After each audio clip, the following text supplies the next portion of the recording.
ফুটবলের রাজা Lionel Messi কিংবা পেলে ম্যারাডোনা হলেও স্কিলের রাজা একজনই। কোনো তর্ক ছাড়াই তিনি রাজা, নিঃসন্দেহে সেই ব্যক্তিটি নেইমার জুনিয়র।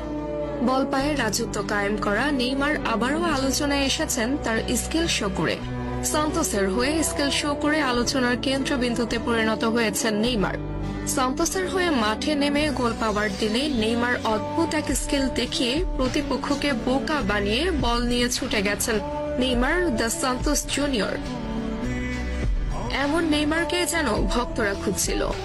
goal.com-এর প্রকাশিত এক শর্ট ভিডিওতে দেখা যায় লং বল রিসিভ করে নেইমার লাফিয়ে উঠে প্রতিপক্ষের বাড়ানো বল নিজের বুকে নিয়ে গ্রাউন্ডে টাচ করিয়ে পায়ের কারুকাজে প্রতিপক্ষের প্লেয়ারের মাথার উপর দিয়ে বল ঘুরিয়ে নিয়ে আসেন নেইমার। তা দেখে অবাক বনে যান মাঠে উপস্থিতরত ব্যক্তিরা।